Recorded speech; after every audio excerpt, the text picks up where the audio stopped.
Next और most important क्या था, ऑपरेटिंग सिस्टम। सो बेसिकली इसमें नंबर ऑफ क्वेश्चन कितना थे, अगर TRE 1 की बात करें तो TRE 1 में टोटल नंबर ऑफ क्वेश्चन कितना थे, ये 9 क्वेश्चन थे, आप देख सकते हो। ठीक है, ये मेरा सर्च किया हुआ डेटा है। ये कितना क्वेश्चन थे, 9 क्वेश्चन बन रहे थे TRE 1 में। TRE 2 में 16 क्वेश्चन पूछा गया था एंड TRE 3 में भी 16 क्वेश्चन पूछा गया था। तो आप देख सकते हैं इस सब्जेक्ट का लेवल कि इस ओनली ऑपरेटिंग सिस्टम से, OS से, कि टोटल का टोटल अगर हम बात करें कि अपकमिंग एग्जाम यानी कि 4.0 में नंबर ऑफ क्वेश्चन बनने की चांसेस है तो ये बनेंगे 12 to 16 बनने के पूरा चांसेस है ना। कितना, 12 से 16 क्वेश्चन बनने का पूरा चांसेस है TRE 4 के अंदर में। अब इसमें जो मोस्ट इम्पॉर्टेंट टॉपिक्स की बात करें तो मोस्ट इम्पॉर्टेंट टॉपिक्स इसमें क्या हो सकता है कि आप अगर इसमें पढ़ेंगे तो क्या क्या पढ़ेंगे और क्या क्या थोड़ा सा छोड़ भी देंगे तो चलेगा। देखिए इसमें आप सबसे पहले बेसिक अगर कहीं से स्टार्ट करते हैं किसी टॉपिक को तो उसमें उसका बेसिक इंट्रोडक्शन तो आप जरूर पढ़ते हैं, है ना। तो आप इसे थोड़ा सा इंट्रोडक्शन बेसिस पे पढ़ सकते हैं, है ना। इंट्रोडक्शन, ऑपरेटिंग सिस्टम का इंट्रोडक्शन पढ़ेंगे। उसके बाद टाइप ऑफ OS यानी टाइप्स ऑफ ऑपरेटिंग सिस्टम के क्या टाइप्स है,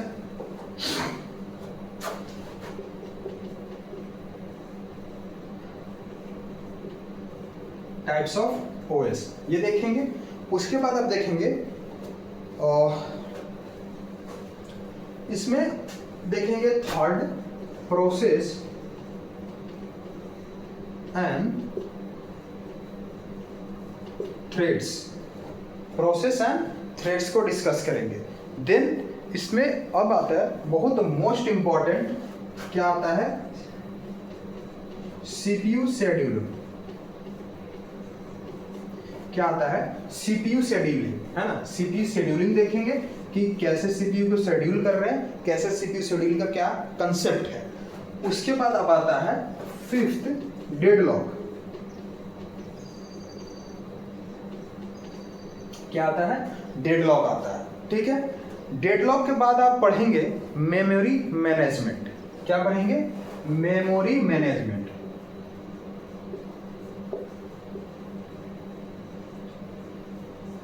क्या पढ़ेंगे, मेमोरी मैनेजमेंट पढ़ेंगे। ठीक है, मेमोरी मैनेजमेंट के बाद क्या पढ़ेंगे, पेजिंग पढ़ेंगे।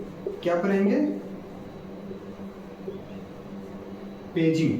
पेजिंग बहुत इंपॉर्टेंट टॉपिक है, पेजिंग को आप नहीं छोड़ेंगे। ठीक है, पेजिंग। उसके बाद 8 सेगमेंटेशन।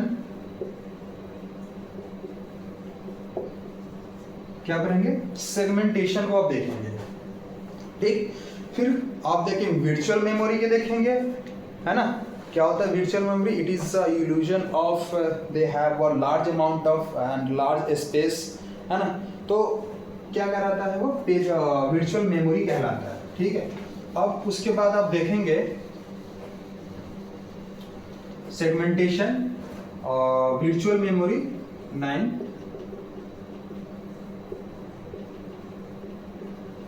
Virtual memory 10। देखो पहले तो ये सब खत्म करना है, देन 10 में पढ़ना है फाइल सिस्टम, है ना। फाइल सिस्टम बेसिकली जो ऑपरेटिंग सिस्टम होता है ना वो फाइल सिस्टम को सपोर्ट करता है ना। अभी पहले जो था अभी तो न्यू NTFS को सपोर्ट करता है, न्यू टेक्नोलॉजी फाइल सिस्टम, है ना। पहले पुराने वाले कोई और फाइल सिस्टम था उसको सपोर्ट करता, लेकिन अभी बेसिकली NTFS को सपोर्ट करता है, न्यू टेक्नोलॉजी फाइल सिस्टम। ठीक है, तो आप देखेंगे इसमें फाइल सिस्टम को और 10 नंबर पे आप देखेंगे इसमें डिस्क शेड्यूलिंग को। किसे देखेंगे, डिस्क शेड्यूलिंग को, कैसे शेड्यूल करते हैं।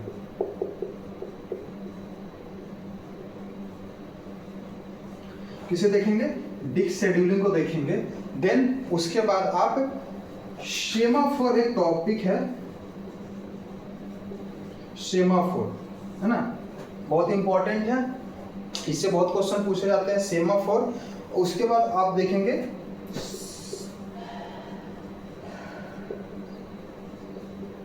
सिंक्रोनाइजेशन से।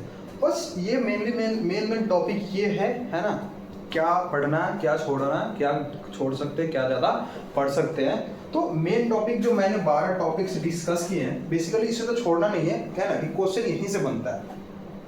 मेन टॉपिक यही है, कम से कम इससे पढ़ लीजिएगा, उसके बाद फिर कुछ और टाइम बचे तो जरूर, ठीक है। और अगर आपके पास टाइम है तो इसे करना ना भूलिएगा, PYQ, है ना, जितने भी प्रीवियस ईयर का PYQ है उसे आप जरूर बना लेंगे। और देखते हैं हम अब नेक्स्ट कौन सा सब्जेक्ट मोस्ट इंपॉर्टेंट है, ठीक है।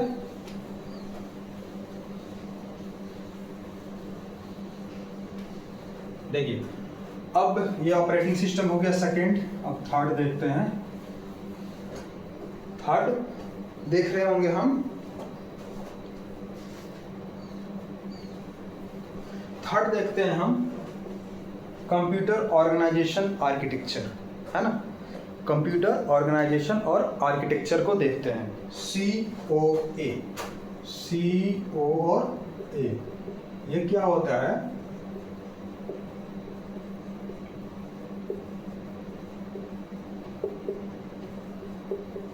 Organisation and